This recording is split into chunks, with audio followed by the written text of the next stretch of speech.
Darrel Thomas, DarrelThomasFishing.com.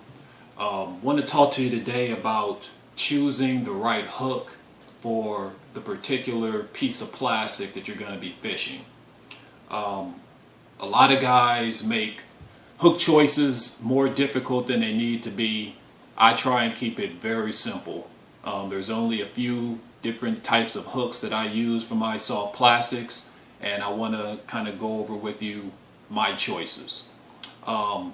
First, when it comes to flipping baits, they're pretty bulky, so I try to go with a straight shank wide gap hook. Anytime I'm flipping, I always go with the straight shank hook. You get better hookup ratio. Learn how to snell your straight shank hooks, because it becomes a pendulum in the fish's mouth when you set the hook, and you get about 95% hookups using a straight shank hook when you tie a snell to it. So this is my only choice of hook when it comes to flipping baits. This particular flipping hook is the Reaction Innovations BMF hook. It's probably the most popular flipping hook ever created, and unfortunately they don't make it anymore. So that's what I use for flipping. Move over to soft plastic stick baits. Usually with these baits I will go with an EWG hook, which is extra wide gap. If you look at these two hooks, they're both 3/0 and they look pretty similar.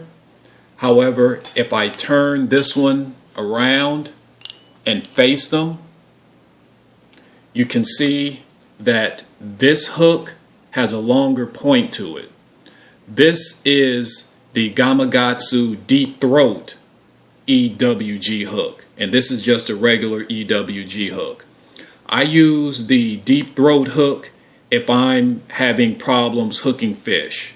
I'll switch over to that hook because it's got a longer point to it, which will penetrate deeper into the fish's mouth, which results in better hookup ratio.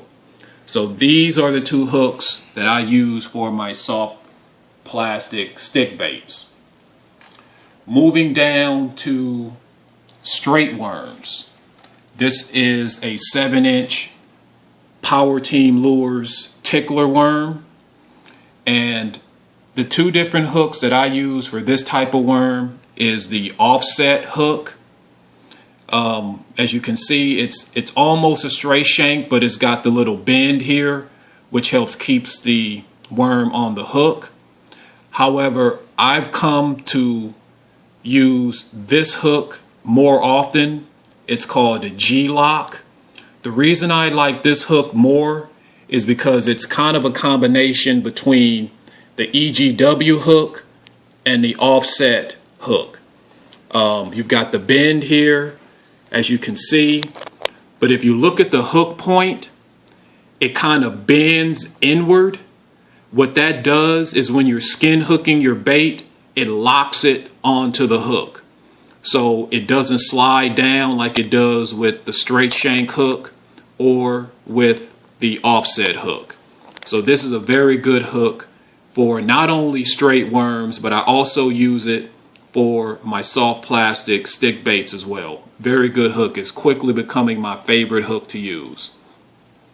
Now, when we go to the bigger soft plastics, the 10-inch worms, for example, I still like to go with the EWG hook. This is a 5/0 Gamakatsu Deep Throat hook. You can tell it's got the longer point here. I usually go with a 5/0.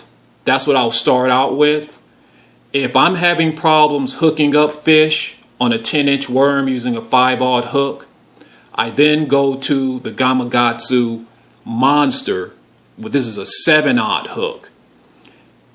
As you can see, it's a lot bigger. The gauge of the steel is heavier, and it sits back deeper into the worm.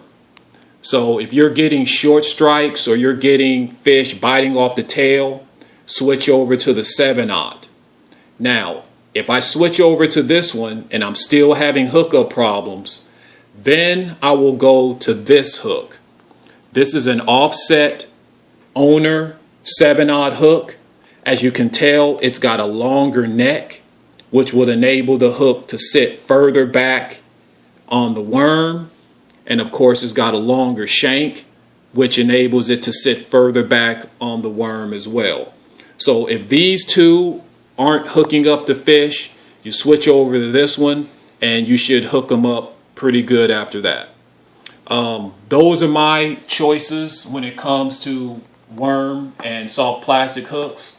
Other guys may have other opinions, but that's what I use. I hope this information helps you out on your next trip. Remember, go to darrelthomasfishing.com for more updates, and we'll see you on the water.